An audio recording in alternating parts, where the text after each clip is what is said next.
Good morning everyone, welcome back to Manu teachers channel. So మనం last week నుంచి బీఎడ్లో first సెమిస్టర్లో first యూనిట్ని start చేసుకున్నాం. అది కూడా మ్యాథమెటిక్స్ సబ్జెక్ట్స్లో మెథడ్ 1 లాగా మనం ఇది తీసుకోవచ్చు బీఎడ్లో. సో లాస్ట్ వీక్ థర్స్డే నుంచి మనకు క్లాసెస్ స్టార్ట్ అయినాయి. లాస్ట్ ట్యూస్డే మనం 1.2 అంటే నేచర్ ఆఫ్ మ్యాథమెటిక్స్లో 15 పాయింట్స్ నేర్చుకున్నాం. ఇవాళ దాని కంటిన్యూయేషన్ చూద్దాం. సో ఇవన్నీ మీకు అర్థం కావాలంటే ఇంతకుముందు ఉన్న 2 వీడియోస్ మీరు కంపల్సరీ వాచ్ చేస్తే మీకు ఈజీగా ఫస్ట్ యూనిట్ అనేది అర్థమైపోతుంది.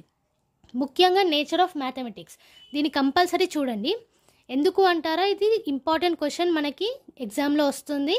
సో ఇది మంచిగా మీరు అర్థం చేసుకుంటే కనుక మీ ఓన్ ఆన్సర్ మీరు రాసేయచ్చు. పెద్ద ఉంటుంది ఆన్సర్, కానీ మీరు అర్థం చేసుకుంటే ఈజీగా రాసేస్తారు. సో లాస్ట్ 2 వీడియోస్ మాత్రం కంపల్సరీ చూడండి. Nature of mathematics 15 points video మాత్రం మిస్ అవ్వకండి. సో నిన్నటి కంటిన్యూయేషన్ క్లాస్లో చూసినట్టయితే మనకు ఫస్ట్ పాయింట్ ఏముంది, యూటిలిటీ. యూటిలిటీ అంటే మ్యాథ్స్ యొక్క యూస్ఫుల్నెస్ ఎక్కడుంది, మనం మ్యాథ్స్ని ఎలా యూజ్ చేస్తున్నామని. మనకు తెలుసు మ్యాథ్స్ అనేది మనకి డైలీ లైఫ్లో కూడా యూజ్ చేస్తాం. నెంబర్స్ డిజిట్స్ లేని మనకి లైఫ్ గడవదు. ఎందుకు అంటారా, మార్నింగ్ లేచినప్పటి నుంచి మనం అలారం పెట్టుకుంటాం, ఎప్పుడు లేవాలి అని క్యాల్కులేట్ చేసుకుంటాం, ముందే డేని మొత్తం ప్లాన్ చేసుకుంటాం. అదే మనము ఈ డేస్ని ప్లాన్ చేసుకోవడంలో డిజిట్స్ అనేటివి కూడా మీకు చాలా ఉపయోగపడతాయి. మీరు చూసినట్టయితే టూత్పేస్ట్ ఎంత క్వాంటిటీలో వేసుకోవాలి, బ్రష్ ఎంత సేపు చేయాలి, ఇవన్నీ కూడా మనకి మ్యాథమెటిక్స్ క్యాల్కులేషన్స్ తోటి మనం లైఫ్ని లీడ్ చేస్తున్నాం. ఇది మన డైలీ లైఫ్లో మనం చాలా విధాలుగా మ్యాథ్స్ని యూజ్ చేస్తాం. సో అలాగే ఎడ్యుకేషన్ పరంగా కూడా మ్యాథ్స్ అనేది చాలా యూజ్ అవుతుంది. ఇప్పుడు ఆల్జీబ్రా తీసుకున్నాం. ఆల్జీబ్రా మనకి 10th క్లాస్ వరకు ఒక లెవెల్లో ఉంటుంది, ఇంటర్లో ఒక లెవెల్లో ఉంటుంది, తర్వాత మనం పిహెచ్డి ఎంఎస్సి ఇవి చేస్తే ఇంకో లెవెల్లో ఉంటుంది. ఇప్పుడు బీఎడే తీసుకోండి, మ్యాథ్స్ని ఎలా చెప్పాలి, ఏ విధంగా చెప్తే పిల్లలకి అర్థమవుతుంది అనేది బీఎడ్లో మీకు వస్తుంది. ఇక్కడ మీకు ప్రాబ్లమ్స్ కానీ కాన్సెప్ట్ కానీ ఉండదు. దాని యొక్క బేసిక్స్ ఏంటి, మ్యాథ్స్ అంటే ఏంటి, ఇవన్నీ మీకు తెలుసుంటే దాన్ని ఈజీగా మీరు పిల్లలకి చెప్పగలుగుతారు. కాబట్టి సో ఇక్కడ చూసారు కదా డిఫరెన్స్ ఏంటో, బీఎడ్లో మ్యాథ్స్ డిఫరెన్స్, పిహెచ్డీలో మ్యాథ్స్ డిఫరెన్స్, అంటే డిఫరెంట్ లెవెల్ ఆఫ్ మ్యాథ్స్ని మనం నేర్చుకుంటూ వెళ్తున్నాం. సో యూటిలిటీ ఆఫ్ మ్యాథ్స్ చాలా ఉంటుంది అన్నట్టు. ఎవ్రీ డేగా మనకు మ్యాథ్స్ యూజ్ అవుతుంది, డైలీ మనం యూజ్ చేసుకుంటూనే ఉంటాం. మ్యాథ్స్ని ఏదైనా షాప్కి వెళ్ళి చాక్లెట్ తీసుకోవాలన్నా మ్యాథ్స్ కావాలి మనకి, బికాస్ మనీని క్యాల్కులేట్ చేయడానికి. అలాగే సబ్జెక్ట్ పరంగా కూడా మనకి మ్యాథ్స్ లెవెల్ పెరుగుతూనే ఉంటుంది. సో మ్యాథ్స్ లేకుండా మనం లైఫ్ అనేది లీడ్ చేయలేము. ఓకే, ఇది one of the nature. Next నేచర్కి వచ్చేసరికి ఒరిజినాలిటీ గురించి ఇప్పుడు తెలుసుకుందాం. ఒరిజినాలిటీ అనగానే వాస్తవికత, అంటే మ్యాథ్స్ అనేది దానికంటూ ఒక ప్రత్యేకమైన ఒరిజినల్ అంటే అసలైన రూట్స్ ఉన్నాయన్నట్టు. ఎక్కడ మ్యాథ్స్ అనేది మనకి ఈజిప్ట్ నుంచి, గ్రీస్ నుంచి, సెంట్రల్ ఏషియా నుంచి, అలాగే ఇండియా నుంచి కూడా వచ్చింది. సో దానికంటూ ఒక ప్రత్యేకమైన ఒరిజినాలిటీ ఉంది. దానిలో సింబల్స్ కానీ, షేప్స్ కానీ, డిఫరెంట్ నెంబర్స్ కానీ, డిఫైన్డ్ ఫండమెంటల్ రూల్స్ కానీ, అన్డిఫైన్డ్ రూల్స్ కానీ, దానికంటూ ప్రత్యేకమైన స్ట్రక్చర్ కానీ, సబ్జెక్ట్ కానీ ఉంది మ్యాథ్స్కి. సో ఆబ్వియస్లీ మ్యాథమెటిక్స్ అనేది ఒరిజినల్ సబ్జెక్ట్, దానికంటూ ఒక ఒరిజినాలిటీ ఉంది. సో ఇది కూడా one of the nature of the maths. So మనకి యూటిలిటీ, మ్యాథ్స్ అనేది డైలీ బేసిస్గా యూజ్ అవుతుంది, సబ్జెక్ట్ లాగా యూజ్ అవుతుంది. మ్యాథ్స్ అనేది మనకి లైఫ్ అనేది ఉండదు. అండ్ అలాగే అంటే లైఫ్ అనేది ఉన్నదంటే మ్యాథ్స్ మనకి చాలా ఉపయోగపడుతుంది అన్నట్టు లైఫ్లో. నెక్స్ట్ మనం ఒరిజినాలిటీకి వస్తే కూడా మ్యాథ్స్ కంటూ ప్రత్యేకమైన సింబల్స్ కానీ, డెఫినేషన్స్ కానీ, దాని ఒరిజిన్ కానీ, దాని రూట్స్ కానీ, దానికంటూ ప్రత్యేకమైన సబ్జెక్ట్ కానీ ఇవన్నీ ఉన్నాయి. కాబట్టి మ్యాథ్స్ కూడా ఒక ప్రత్యేకమైన సబ్జెక్ట్ అన్నట్టు. ఎందుకు అంటే మనం ఇక్కడ మ్యాథ్స్ని డైలీ లైఫ్లో యూజ్ చేసుకుంటున్నాం, అవునా? సో ఆ డైలీ లైఫ్లో యూజ్ చేస్తున్నప్పుడు ఆ మ్యాథ్స్ యొక్క ఒరిజినాలిటీ ఉంటేనే కదా మనకి డైలీ లైఫ్లో అది ఈజీగా ఉపయోగపడేది. అంటే దానికంటూ ఒక ప్రత్యేకమైన రూల్స్ అండ్ రెగ్యులేషన్స్ వల్ల మనకేమవుతుంది, డైలీ లైఫ్లో ఉపయోగపడేలాగా మ్యాథ్స్ సబ్జెక్ట్ తయారైంది. సో మనం దాన్ని డైలీ లైఫ్లో మన క్యాల్కులేషన్స్కి కానీ, మన లైఫ్ని లీడ్ చేసే దాంట్లో కానీ, డిజిట్స్ని కానీ, మ్యాథ్స్ని కానీ యూజ్ చేస్తున్నాం. నెక్స్ట్కి ఏమొస్తుంది, అబ్స్ట్రాక్ట్నెస్. మనం nature of the mathematics 15 points నేర్చుకున్నాం కదా ఇంతకుముందు. అందులో మ్యాథ్స్ అనేది అబ్స్ట్రాక్ట్ అని కూడా అనుకున్నాం. అంటే ఏంటి, ఫిజికల్ వరల్డ్లో మనం దాన్ని టచ్ చేయలేం, కానీ మెంటల్ వరల్డ్లో అంటే మెంటల్గా మన బ్రెయిన్ మ్యాథమెటిక్స్ని పూర్తిగా అర్థం చేసుకుంటుంది, కానీ ఫిజికల్గా మాత్రం టచ్ చేయలేం. సో ఇక్కడ మనం ఒక ఎగ్జాంపుల్ తీసుకుంటే, ఇప్పుడు మనం మ్యాథ్స్ అనేది మొత్తం రియాలిటీ అనుకున్నాం అనుకోండి, మనకి నెగిటివ్ నెంబర్స్ అనేది ఎలా వచ్చినాయో అర్థం కాదు. బికాస్ మనం దేన్నైనా మెజర్ చేసేటప్పుడు నెగిటివ్ నెంబర్స్ ఉన్నాయి. బికాస్ నెగిటివ్లో వెయిట్ ఉంటుందా, నెగిటివ్లో హైట్ ఉంటుందా, ఉండదు. కానీ మనకి మ్యాథమెటిక్స్లో ఇంటీజర్స్ ఉన్నాయి, నెగిటివ్ నెంబర్స్ ఉన్నాయి. సో ఇక్కడే మనకి అబ్స్ట్రాక్ట్నెస్ అనేది తెలిసిపోతుంది. అంటే మనకి మ్యాథ్స్ అనేది నెగిటివ్ నెంబర్స్, పాజిటివ్ నెంబర్స్ కలిపి ఉన్నాయి. అయినా సరే మనం వెయిట్స్కి కానీ హైట్స్కి కానీ నెగిటివ్ నెంబర్స్ని యూజ్ చేయలేం. సో ఒకవేళ మ్యాథ్స్లో మనం ఎప్పుడు ఎక్స్పీరియన్స్ కానీ వెయిట్స్ హైట్స్ కనిపించాయంటే అది తప్పుగా అని కాదు. Because maths is abstractness. మనం థింకింగ్ ద్వారా మన ఎక్స్పీరియన్సెస్ ద్వారా దీన్ని తీసుకొచ్చినాం కాబట్టి సో ఆ అబ్స్ట్రాక్ట్నెస్ అనేది దీంట్లో చాలా ఎక్కువగా ఉంటుంది, మ్యాథ్స్లో ఎక్కువగా ఉంటుంది. అంటే మనం థింకింగ్ ద్వారా ఎక్కువ మ్యాథ్స్ని చేస్తాం అన్నట్టు. ఓకే, ఇంకా ఈ అబ్స్ట్రాక్ట్నెస్కి చాలా ఈజీ ఎగ్జాంపుల్ అంటే మనకి స్టాటిస్టిక్స్ అండి. స్టాటిస్టిక్స్లో మనం ఎవ్రీథింగ్ కూడా మనం ఊహించి అజంప్షన్ చేసుకొని చేస్తాం, అవునా? సో అక్కడ కూడా మనకి ఎగ్జాక్ట్ నెంబర్ అనేది రాదు. సో మనం అజంప్షన్ చేసుకుంటాం. డైస్ తీసుకోండి, కాయిన్ తీసుకోండి. ఇప్పుడు కాయిన్ని మనం ఫ్లిప్ చేసాం, హెడ్స్ రావాలా టైల్స్ రావాలని ప్రాబబిలిటీ చేస్తాం. ఒక్కొక్కసారి హెడ్ రావచ్చు, ఒక్కొక్కసారి టైల్ రావచ్చు. దానికి ఒక ప్రత్యేకమైన ప్రాబబిలిటీ కూడా ఉంటుంది. అంటే అక్కడ మనం హెడ్స్ వస్తాయని ఊహించి కాయిన్ వేస్తాం, టైల్స్ రావచ్చు. అలాగే టైల్స్ వస్తాయని ఊహించి కాయిన్ వేస్తాం, హెడ్స్ రావచ్చు. లేదా మనం అనుకున్న హెడ్సో టైల్సో మనం ఏమనుకున్నామో అదే రావచ్చు. సో దాన్నే అబ్స్ట్రాక్ట్నెస్ అంటామండి. ఓకే, మొత్తం క్లియర్గా కాకుండా అప్పుడప్పుడు మనం అజమ్ చేసుకొని కూడా చేయాల్సి ఉంటుంది. ఓకే, థింకింగ్లో కూడా ఎక్స్పీరియన్సెస్ ద్వారా కూడా మ్యాథమెటిక్స్ని నేర్చుకోవాల్సి ఉంటుంది. Best example statistics subject, one of the mathematics branch statistics. Okay, so next one చూసుకుంటే ట్రూత్ఫుల్నెస్. మనకి ఇంతకుముందు నేచర్ ఆఫ్ మ్యాథమెటిక్స్లో 15 పాయింట్స్ అని చెప్పాను కదండి ఇంతకుముందు వీడియోలో. ఆ 15 పాయింట్స్లో మనకి లాజికల్ సీక్వెన్స్, కన్క్లూజన్ ఇలాంటి పాయింట్స్ ఉన్నాయి. సో ఇవన్నీ కూడా ట్రూత్ఫుల్నెస్కి సంబంధించినవి. ఎందుకంటే వచ్చిన కన్క్లూజన్ మనకి కరెక్ట్ అయి ఉండాలి, అలాగే చేసిన ప్రాసెస్ కూడా కరెక్ట్ అయి ఉండాలి. మ్యాథమెటిక్స్లో మనకి ఇవన్నీ కనిపిస్తాయి. ప్రాసెస్ స్టెప్ బై స్టెప్ ఉంటుంది. అలాగే ఏదైనా ఫార్ములాస్ తీసుకున్నా సరే అది కూడా క్లియర్ అండ్ క్లారిటీగా ఉంటుంది. అంటే ట్రూత్ఫుల్నెస్ మ్యాథమెటిక్స్ ప్రాబ్లమ్ సాల్వింగ్లో కానీ మీకు సబ్జెక్ట్లో కానీ మీకు ట్రూత్ఫుల్నెస్ అనేది, నిజాయితీ అనేది కనిపిస్తుంది. సో ఇది one of the nature of the mathematics. Okay, and అదే ట్రూత్ఫుల్నెస్లో మనం ఒక కన్క్లూజన్ కరెక్ట్ కావడానికి చాలా సార్లు చేస్తూనే ఉంటాం ఆ ప్రాబ్లమ్, ఆ కరెక్ట్ ఆన్సర్ వచ్చేదాకా. అంటే మనకి ట్రూ ఆన్సర్ కావాలి మ్యాథమెటిక్స్లో. So that is one of the nature of mathematics, truthfulness, నిజాయితీగా ఉండాలి మ్యాథ్స్లో. ఓకే, నెక్స్ట్ మనం వచ్చేసి లాజికల్ కన్క్లూషన్స్ గురించి నేర్చుకుందాం. సో ఈ లాజికల్ కన్క్లూషన్స్ అంటే ఏంటంటే ఇప్పుడు మనకి జ్యోతిష్యం ఉంది, ఆస్ట్రానమీ, అలాగే మనకి ఇన్ని ప్లానెట్స్ ఉన్నాయని ఈ సబ్జెక్ట్స్ ఏవి లేకముందే ఇండియాలో చెప్పేశారు, 9 గ్రహాలు ఉన్నాయని చెప్పేసి. సో వాటికి అప్పుడు మనం లాజిక్ ఇవ్వలేకపోయినాం, జస్ట్ అది నమ్మకంతో నమ్మినాం మనం అందరం. బట్ ఆ లాజిక్ అనేది మనకి మ్యాథ్స్లో వచ్చిందండి. ఆ లాజికల్ కన్క్లూషన్స్ అనేది మ్యాథ్స్లో వచ్చింది. వెదర్ గురించి కానీ, వెదర్ అంటే క్లైమాటిక్ చేంజెస్, వాతావరణ విషయాలు, వీటి గురించి కానీ ఇవి ఎలా క్యాల్కులేట్ చేస్తున్నాం, గ్రహాలు 9 ఉన్నాయని ఎలా చెప్పాము, ఆ గ్రహాలు ఒక ఎలిప్స్లో పోతున్నాయని ఎలా చెప్పాము, సోలార్ సిస్టమ్ గురించి ఎలా కనుక్కున్నాము, ఆ క్యాల్కులేషన్స్ ఏంటి, సో సన్ అనేది సోలార్ సిస్టమ్కి సెంటర్లో ఎలా వచ్చింది, అండ్ రొటేషన్ ఏంటి, రెవల్యూషన్ ఏంటి, రొటేషన్లో ఎన్ని డేస్ ఉన్నాయి, రెవల్యూషన్కి ఎన్ని డేస్ వస్తాయి, ఇవన్నీ క్యాల్కులేషన్స్ కూడా మనకి లాజికల్ కన్క్లూషన్స్ ఎక్కడ వచ్చాయండి, మ్యాథమెటిక్స్ వల్ల వచ్చాయి. సో అంటే ఆస్ట్రానమీలో మనకి చెప్పే విషయాల గురించి మనకి లాజిక్ అనేది తెలియకుండా నమ్మేటోళ్ళం బట్టిగా, కానీ ఆ లాజిక్ అనేది ఎక్కడ మనకి వచ్చింది, మ్యాథ్స్ ద్వారా వచ్చింది.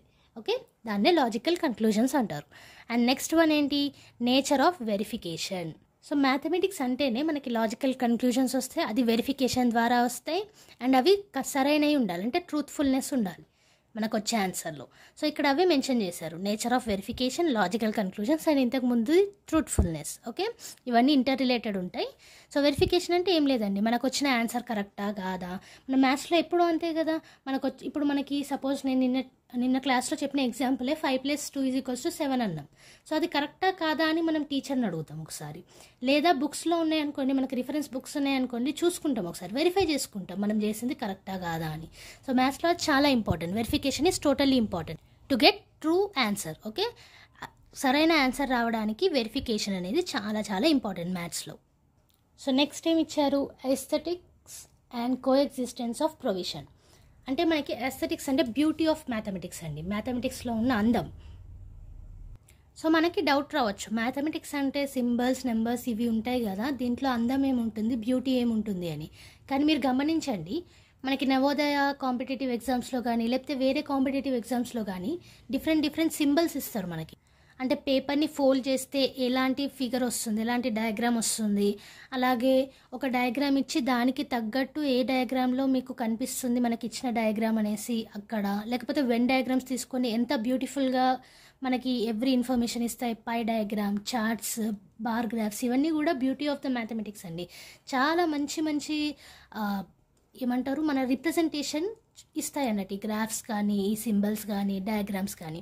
ఓకే, సో ఎలాగైతే పెయింటింగ్స్లో మనం డిఫరెంట్ డయాగ్రామ్స్ డ్రా చేస్తాము, డిఫరెంట్ వ్యక్తుల మొహాలు డ్రా చేస్తాము, లేకపోతే సీనరీస్ డ్రా చేస్తాము, ఎలాగైతే మ్యూజిక్లో డిఫరెంట్ మ్యూజికల్ నోట్స్ ప్లే చేస్తాము, అలాగే మ్యాథ్స్లో కూడా డిఫరెంట్ సింబల్స్, డయాగ్రామ్స్, చాలా గ్రాఫ్స్, పై డయాగ్రామ్స్, అలాగే వెన్ డయాగ్రామ్స్, ఇవన్నీ కూడా మ్యాథ్స్ యొక్క బ్యూటీని పెంచుతాయి అన్నట్టు. ఓకే, మనకి ఇక్కడ హ్యూమన్ గోల్డెన్ రేషియో తెలుసా అండి ఎవరికన్నా? ఏంటంటే మనకి హ్యూమన్ బాడీలో ఫుట్ నుంచి అంటే పాదాల నుంచి నాభి దగ్గర వరకు అండ్ నాభి నుంచి హెడ్ దగ్గర వరకు ఉన్న రేషియోని గోల్డెన్ రేషియో అంటారండి. ఓకే, ఇది కూడా one of the beautiful thing of maths, beautiful aesthetic of maths. ఇది అంటే మ్యాథమెటిక్స్ యొక్క అందం అన్నట్టు ఆ గోల్డెన్ రేషియో కూడా. సో ఇలాంటివి చాలా ఉన్నాయి మనకి మ్యాథ్స్లో మనం చూస్తే కనుక. సో ఇది కూడా one of the nature of మ్యాథ్స్లో చాలా వరకు మనకి పెయింటింగ్స్ లాగానే ప్యాటర్న్స్ కానీ, సింబల్స్ కానీ, డయాగ్రామ్స్ కానీ మ్యాథమెటిక్స్ యొక్క అందాన్ని పెంచుతున్నాయి. ఓకే, నెక్స్ట్ తీసుకున్నట్టయితే inductive and deductive reasoning. So inductive and deductive reasoning మనం లాస్ట్ క్లాస్లో నేర్చుకున్నామండి, నేచర్ ఆఫ్ మ్యాథమెటిక్స్ 15 పాయింట్స్లో, లాస్ట్ వీడియోలో. సో నథింగ్ అండి, ఇండక్టివ్ మనకి ఎలా వస్తున్నాయి, ఎక్స్పెరిమెంట్స్ కండక్ట్ చేసి, చాలా నెంబర్ ఆఫ్ ఎక్స్పెరిమెంట్ కండక్ట్ చేసి, ఆ ఎక్స్పెరిమెంట్స్లో వచ్చిన డేటా అన్నిటినీ మనం రికార్డ్ చేసి, ఆ డేటాలో కామన్గా ఏది ఉందో దాన్ని జనరలైజ్ చేయడం, అంటే ఒక కొలిక్కి తీసుకురావడం, దాన్ని fundamental assumptions and definitions form అవుతాయి దానివల్ల. సో ఆ ఫండమెంటల్ అజంప్షన్స్ను డెఫినేషన్స్ తీసుకొని వాటిని అప్లై చేసి మ్యాథమెటికల్ ప్రాబ్లమ్స్ని సాల్వ్ చేయడం deductive reasoning. Okay, so inductive and deductive పదాలు మీరు లాస్ట్ క్లాస్ చూస్తే మీకు ఈజీగా అర్థమైపోతుందండి. సో ఇక్కడ సింపుల్గా ఏమి ఇచ్చేశారు, ఇండక్టివ్ అంటే known to unknown, concrete to abstract, అంటే మనకు తెలిసిన వాటి నుంచి తెలియని వాటిని తీసుకురావడం ఇండక్టివ్. అలాగే డిడక్టివ్ అంటే ఏంటి, తెలియని వాటి నుంచి తెలిసిన వాటిని తీసుకురావడం. సో ఇవి రెండు ఆపోజిట్స్ అన్నట్టు, తెలిసిన వాటి నుంచి తెలియని వాటిని తీసుకురావడం, తెలియని వాటి నుంచి తెలిసిన వాటిని తీసుకురావడం.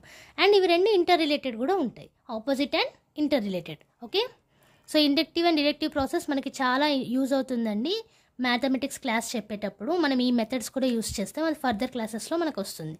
సో బాగా గుర్తుపెట్టుకోండి, ఇండక్టివ్ అంటే ఏంటి, తెలిసిన వాటి నుంచి తెలియని వాటిని తీసుకురావడం. డిడక్టివ్ అంటే తెలియని వాటి నుంచి తెలిసిన వాటిని తీసుకురావడం.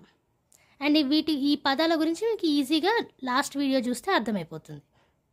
సో ఇవాల్టి last topic correlation of mathematics, అంటే మ్యాథమెటిక్స్ యొక్క సంబంధాలు అన్నట్టు వేరే సబ్జెక్ట్స్ తోటి కానీ లేకపోతే లైఫ్ తోటి కానీ. ఓకే, సో ఈ మ్యాథమెటిక్స్ అనే కాదు, ఏ సబ్జెక్ట్ కన్నా వేరే సబ్జెక్ట్స్ తోటి కోరిలేషన్ ఉంటుంది. ఇప్పుడు మనం ఇంగ్లీష్ తీసుకున్నాం అనుకోండి, ఇంగ్లీష్ లాంగ్వేజ్ని మనం మ్యాథమెటిక్స్ సబ్జెక్ట్లో యూస్ చేస్తాం, ప్రూఫ్స్లో కానీ లేకపోతే సెంటెన్సెస్లో రాయడంలో కానీ, క్వశ్చన్స్ అడగడంలో కానీ మనం ఇంగ్లీష్ లాంగ్వేజ్ని కూడా యూజ్ చేస్తాం మ్యాథ్స్లో. అంటే కోరిలేటెడ్, ఒకదానికొకటి సంబంధం ఉంటుంది.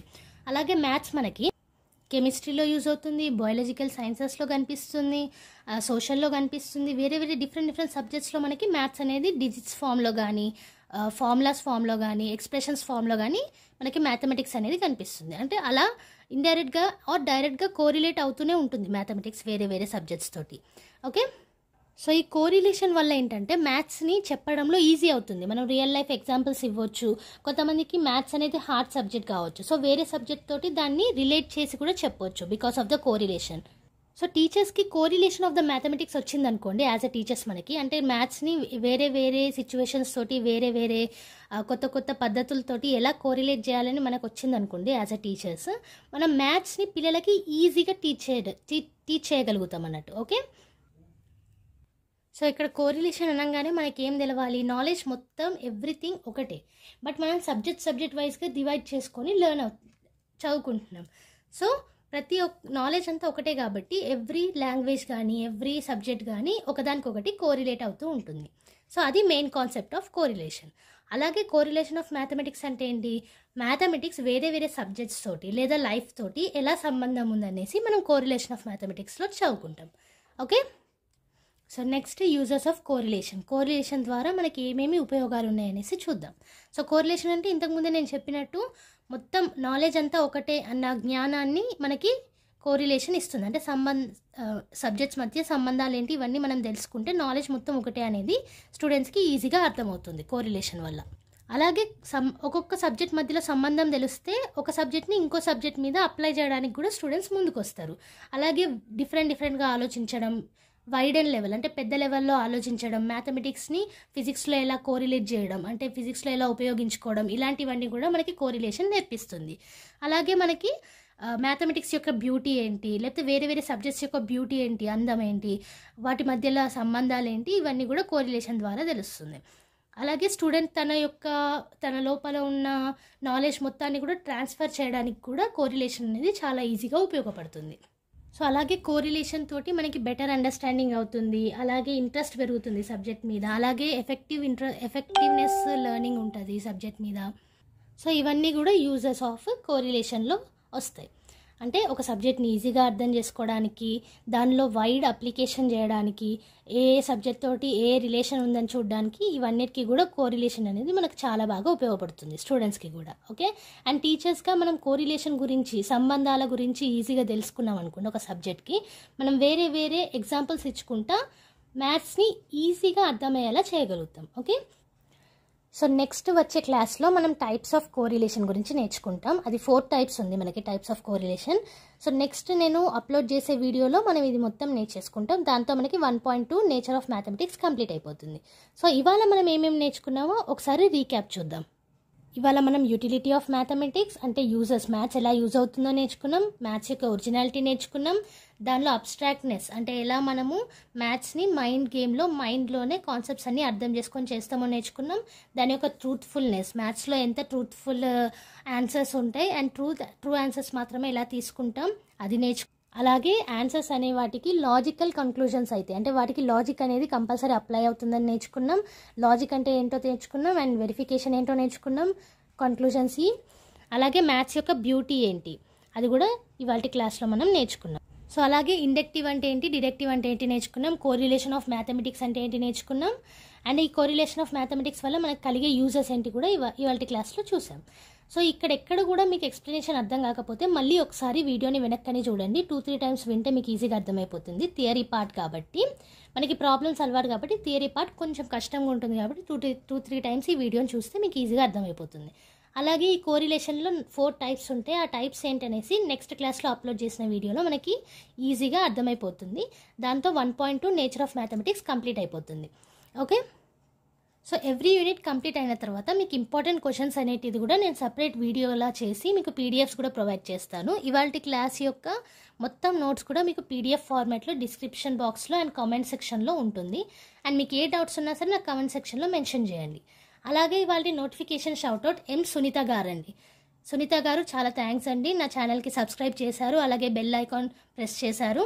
అవి 2 చేశారు కాబట్టి, అండ్ ఇంకా కామెంట్స్లో నాకు కామెంట్ కూడా చేశారు కాబట్టి ఇవాళ నోటిఫికేషన్ షౌట్అవుట్ సునీత గారికి అండి. అండ్ అలాగే నెక్స్ట్ షౌట్అవుట్లో మీ పేరు మెన్షన్ కావాలనుకుంటే నా ఛానల్కి సబ్స్క్రైబ్ చేసి పక్కనే ఉన్న బెల్ ఐకాన్ని ప్రెస్ చేయండి. And subscribe and bell icon press చేసినట్టు నాకు కామెంట్స్లో తెలియజేయండి. అక్కడ నుంచి ర్యాండమ్ పర్సన్స్ని నేను షౌట్అవుట్ లాగా ఎంచుకుంటాను. ఓకేనా? సో ప్లీజ్ నా ఛానల్కి సబ్స్క్రైబ్ చేయండి. మీకు ఇలాంటి మంచి వీడియోస్, మంచి కంటెంట్ తోటి నేను every Tuesday and Thursday video upload చేస్తాను. సో ఆ నోటిఫికేషన్ మీకు రావాలంటే సబ్స్క్రైబ్ చేసుకొని బెల్ ఐకాన్ ప్రెస్ చేయండి. Thank you everyone. Bye bye.